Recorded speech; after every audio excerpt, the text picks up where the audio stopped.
မင်္ဂလာပါခင်ဗျာအခုဒီဗီဒီယိုမှာကျွန်တော်မျှဝေသွားမယ့်အကြောင်းအရာလေးကတော့ Facebook Messenger ကို lock ခတ်တဲ့နည်းရယ်နောက်တစ်ခုက Messenger မှာသူများပို့ထားတဲ့ message တွေကိုတစ်ဖက်သူမသိအောင်ခိုးဖတ်တဲ့နည်းလေးကိုကျွန်တော်ကမျှဝေသွားမှာဖြစ်ပါတယ်ဒီဗီဒီယိုလေးကိုမစတင်ခင်မှာကျွန်တော်ရဲ့ YouTube channel လေးကို like and subscribe လေးနဲ့အားပေးခဲ့ဖို့တောင်းဆိုချင်ပါတယ်ကဲဗီဒီယိုလေးကိုစလိုက်ကြအောင်ပထမဆုံးအနေနဲ့ကျွန်တော်တို့က Facebook Messenger ထဲဝင်လိုက်မယ်နော်ဆိုတော့ကျွန်တော်တို့ Messenger ထဲဝင်လိုက်မယ်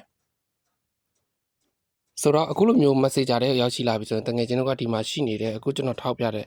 ဒီမှာနော် menu ဆိုတဲ့ဒီ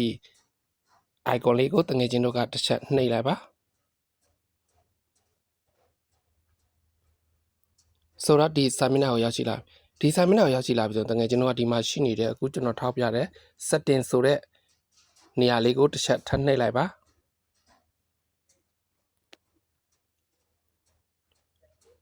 โอเคပြီးတော့ကျွန်တော်တို့ကဒီအဆင့်မှာဒီမှာနော်ကျွန်တော်အခုထောက်ပြတဲ့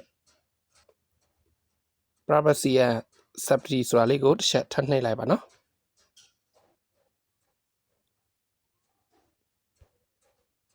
โอเคဒီအဆင့်ကိုရောက်ရှိလာပြီဒီအဆင့်ကိုရောက်ရှိလာပြီဆိုရင်တော့တငယ်ချင်းတို့ကဒီမှာရှိနေတဲ့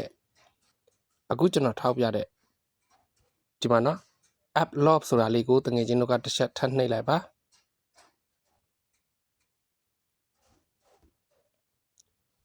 โอเค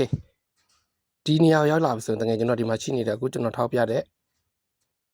ဒီနေရာလေးကိုတစ်ချက်နှိပ်ပြီးတော့ကျွန်တော်တို့ဖွင့်ပေးလိုက်ပါနော် on ပေးလိုက်ပါ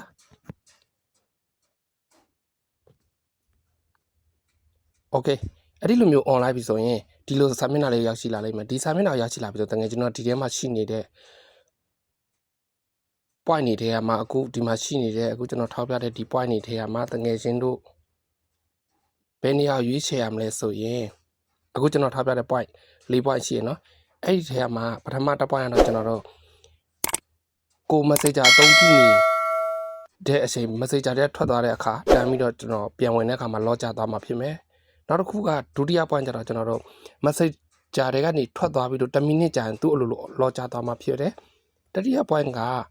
Messenger တွေထွက်ပြီးနောက်15 မိနစ်နေမှ Messenger lock ခတ်မှာဖြစ်တယ်နောက်တစ်ခုကဒီနောက်ဆုံး point ကတော့ကျွန်တော်တို့ Messenger တွေကနေထွက်ပြီးလို့တနားရီကြာမှ Messenger lock ခတ်သွားမှာဖြစ်တယ်ဆိုတော့ကျွန်တော်က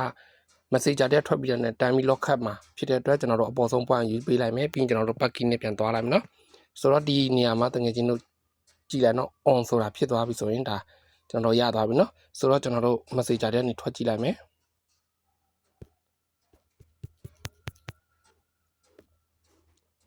ပြီးရင်ကျွန်တော်တို့ Messenger တွေပြန်ဝင်ကြည့်မယ်နော်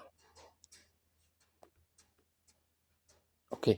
မနော်ကျွန်တော်ပြန်ဝင်ကြည့်လိုက်မယ်โอเคဒါတော့ကျွန်တော်တို့ Messenger lock ခတ်သွားပြီနော်ဆိုတော့ကျွန်တော်တို့ Messenger ဖွင့်လိုက်မယ် lock ဖွင့်လိုက်မယ်โอเค